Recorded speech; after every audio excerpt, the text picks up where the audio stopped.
আমার প্রশ্ন বলেন, এই পৃথিবী দুনিয়া, এই দুনিয়ার জন্য আল্লাহ শুধু আল্লাহ, বড়যুগের জন্য আল্লাহ কি নেই? বলেন। আল্লামা ইমাম ফখরুদ্দীন রাজি রহমাতুল্লাহ আলাইহি আল্লাহ তাআলার এই পৃথিবীর মতন ৮০,০০০ জগতের বর্ণনা করেছেন। কত হাজার?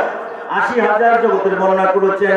৮০,০০০ জগতের জন্য যে আল্লাহ তাআলা প্রশংসার মালিক, ওই ৮০,০০০ জগতের জন্য আমার নবী রাহমাতুল লিল আলামিন, তিনি রহমতের মালিক, তিনি রহমত স্বরূপ করে আল্লাহ তাআলা থেকে সৃষ্টি করেছেন। তাহলে যেখানে আল্লাহ তাআলা রুবুবিয়ত আছে, যেখানে আল্লাহ তাআলা রুবুবিয়ত আছে, সেইখানে আমার নবী মুহাম্মদ রাসূলুল্লাহ সাল্লাল্লাহু আলাইহি ওয়াসাল্লামের রিসালাত আছে।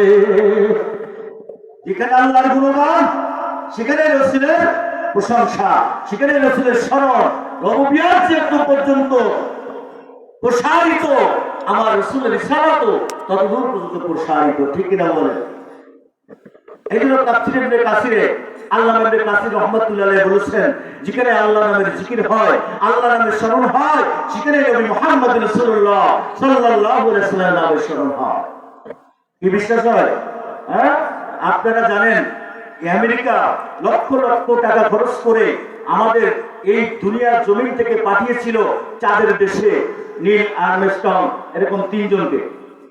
তাই তো নীল আর্মস্ট্রং পৃথিবীতে এসে মুসলমান হয়ে যায়।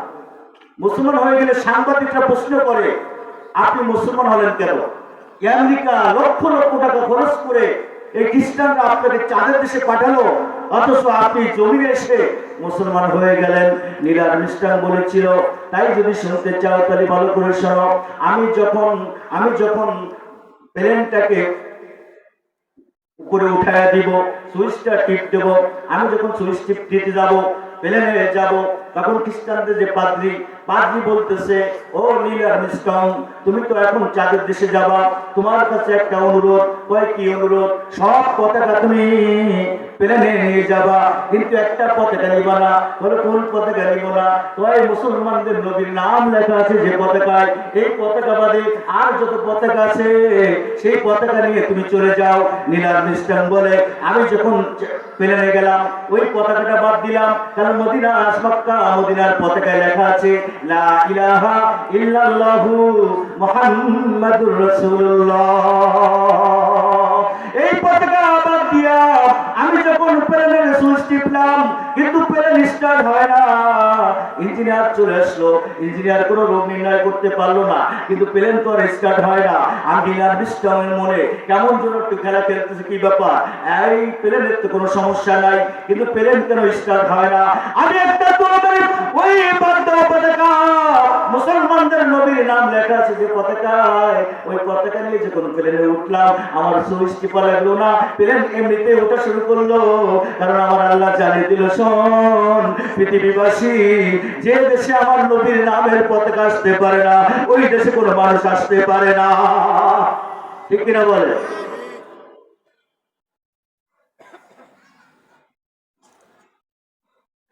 নীল আর্মস্ট্রং বলে, আমেরিকা আমাকে চাঁদ সম্পর্কে যত বই আছে সব বই আমাকে দিয়েছে, আমি সব বই পড়েছি, কিন্তু চাঁদের দেশে যাইয়া ওই সমস্ত বইয়ের সাথে চাঁদের দেশের কোনো মিল পাই নাই। কিন্তু মিশরের আল্লামা রশিদ সাদুনী রহমাতুল্লাহ আলাইহি একটি কিতাব লিখেছিল চাঁদ সম্পর্কে। আমি ওই কিতাবটা পড়েছিলাম। আমি চাঁদের দেশে যাইয়া দেখি মিশরের আল্লামা রশিদ সাদুনী রহমাতুল্লাহ আলাইহি তিনি লিখতেছেন, চাঁদের দেশে চাঁদের ভিতরে একটা গর্ত আছে। আল্লাহ নবীর শাহাদাত আঙ্গুলে একটা আংটি ব্যবহার করতো, আকিক পাথরের আংটি। ওই আংটির দৈর্ঘ্য যায় এবং প্রস্থ যা চাঁদের দেশে ওই গর্তের দৈর্ঘ্য এবং প্রস্থ তা। আমি মিশরের আল্লামা রশিদ সাদুনী রহমাতুল্লাহ আলাইহির কিতাবের সাথে চাঁদের দেশের হুবহু মিল পাইলাম। এই জন্য বাংলাদেশ পৃথিবীতে অবতরণ করে আমি আর কোনো দিক চিন্তা করি নাই। আমি বুঝতে পেরেছি একমাত্র নবী মুহাম্মদ রাসূলুল্লাহ সাল্লাল্লাহু আলাইহি সাল্লাম যে ইসলাম নিয়ে এসেছে, ইসলাম সত্য, তাই আমি বলেছি লা ইলাহা ইল্লাল্লাহু মুহাম্মাদুর রাসূলুল্লাহ। আল্লাহ রাসূলের রিসালাত সব জায়গায় আছে, কারণ আমেরিকার খ্রিস্টানরা যেসব বই লেখে ওইসব বইয়ের কোনো হদিস তাদের দেশে পাই নাই। কোরআন সুন্নাহ থেকে আল্লাহ রসুল শাস্ত্রী যেটা বলেছেন ওইটাই সঠিক। কারণ আজ থেকে 800 বছর আগে তাফসীরে কাবিরের লেখক আল্লামা ইমাম ফখরুদ্দীন রাজি রহমাতুল্লাহ আলাইহি তিনি বলেছিলেন 40 কোটিরও বেশি তারকা আছে। তিনি বলেছিলেন গ্যালাক্সি আছে। তিনি বলেছিলেন গাছ লাগানোর সম্পর্কে। সেই তখনকার বিজ্ঞানীরা এটাকে মিথ্যা প্রমাণ করেছিল। আল্লামা ইমাম ফখরুদ্দীন রাজি যা বলেছে সেটা মিথ্যা। কিন্তু 800 বছর পরে এসে আজকের বিজ্ঞান স্বীকার করেছে গ্যালাক্সি আছে, ছায়াপথ আছে, উল্কাপিণ্ড আছে, 40 কোটির বেশি তারকার সন্ধান তারা পেয়েছে। আজকের বিজ্ঞান স্বীকার করেছে গাছ লাগান, পরিবেশ বাঁচান, গাছ লাগান, জীবন বাঁচান। অথচ আমার নবী 1500 বছর আগে বলেছেন তোমরা গাছ লাগাও, পরিবেশ বাঁচাও, গাছ লাগাও, জীবন বাঁচাও। আমার নবী 1500 বছর আগে বলেছেন। আল্লামা ফখরুদ্দীন রাজি সেইটাকে তুলে ধরেছে, বিজ্ঞান ভুল প্রমাণ করেছে। আজকে রাস্তায় মোড়ে মোড়ে লেখা দেখেন না, গাছ লাগান, পরিবেশ বাঁচাও।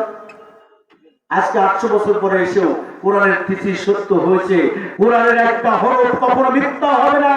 কিয়ামত পর্যন্ত এটা জাতীয় কণ্ঠে আল্লাহ পাক চ্যালেঞ্জ করে দিয়েছেন, বিশ্ব নবীর মুজিজা, বিশ্ব নবীর মুজিজা এটা কিয়ামত পর্যন্ত থাকবে। ঠিক কিনা বলে? বিশ্ব নবীর মুজিজা কি বলে থাকবে? কিয়ামত পর্যন্ত থাকবে। কারণ আদম থেকে শুরু করে আমার নবী পর্যন্ত যত নবী রাসূল আলাইহিস সালামকে আল্লাহ তাআলা পৃথিবীতে পাঠিয়েছেন সব নবীদের কিছু মুজিজা ছিল, সর্বোচ্চ 9টা। কোন নবীর মুজিজা সর্বোচ্চ 9টা ছিল, সর্বনিম্ন 3টা মুজিজা একটা নবীকে দেওয়া হয়েছে। আমার নবীর মুজিজা ওদের সকল নবী একসাথে করলেও আমার নবীর মুজিজা 65,000-এর বেশি ছিল। বলেন সুবহানাল্লাহ। তার ভিতরে একটি মুজিজা, শ্রেষ্ঠ মুজিজা, যেটা নবী চলে গেছে, আদম নবী চলে গেছে, তার মুজিজা শেষ হয়ে গেছে। মুসা নবী চলে গেছে, তার মুজিজা শেষ হয়ে গেছে। আমার নবী চলে গেছে, কিয়ামত পর্যন্ত নবীর এই শ্রেষ্ঠ মুজিজা কুরআনের মুজিজা হয়ে গেছে। কথা ঠিক কিনা বলে? এই মুজিজা কখনো নস্যাৎ হবে না। আসলে আমি আয়াত পাঠ করেছি, যা শায়াতের তাফসীর করার কোনো সুযোগ আমার নেই। কারণ আমাকে মাহফিল কর্তৃপক্ষ 40 মিনিট সময় বাজেট করে দিয়েছে। আমার 40 মিনিট শেষ হয়ে গেছে। অতএব আমরা বক্তা কিসসা কাহিনী বলার জন্য আসি না। আমি আপনাদের ছেলে, আর আমি কি বলবো, বয়ান আমি শেষ করে দিচ্ছি। আমাকে আরো 10 মিনিট সময় দিয়েছেন, আলহামদুলিল্লাহ। আমি 10 মিনিটের ভিতরে চেষ্টা করবো ইনশাআল্লাহ আপনাদের আমি মূল কথায় ফিরে আসার। কিন্তু আসলে শর্ট টাইমে কোনো কিছু বোঝানো যায় না।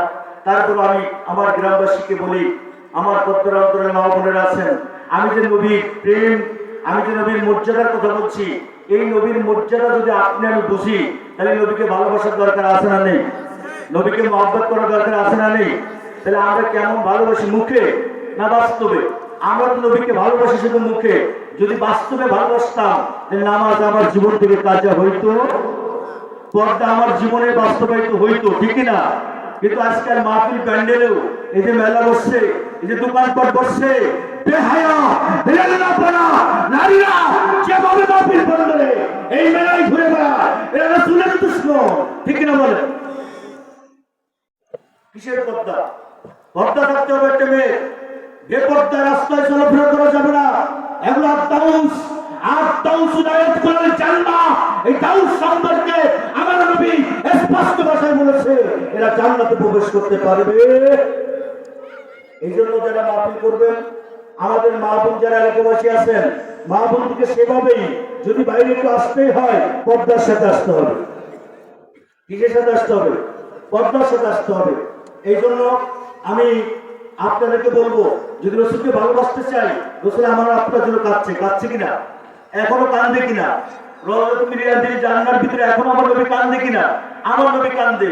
আচ্ছা ভাই, আপনি যে নামাজ পড়ছেন না, আপনি যে রোজা রাখেন না, আপনি যে পরিবারের হক রক্ষা করতেছেন না, আপনি যে ইসলামের বিধিবিধান মানছেন না, আমার নবী যে কোরআন সুন্নাহ রেখে গেল, এর উপরে যে আপনি জীবন তৈরি করছেন না, তাহলে হাসরের মাঠে আপনি কি জবাব দেবেন? পারবেন?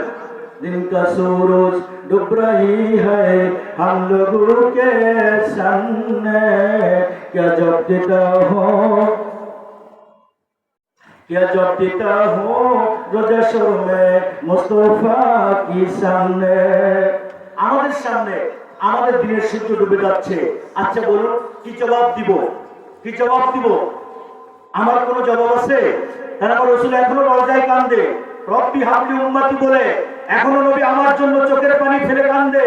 সেই নবীর জন্য যদি আজকে দুপুরে চোখের পানি ফেলতে না পারি, ওই নবীর ভালোবাসায় যদি আজকে নামাজি জিন্দেগি তৈরি করতে না পারি, ওই নবীর ভালোবাসায় আজকে বাবা মার খেদমত যদি করতে না পারি, ওই নবীর ভালোবাসায় আজকে যদি হরিশ ফাঁকি দিতে না পারি।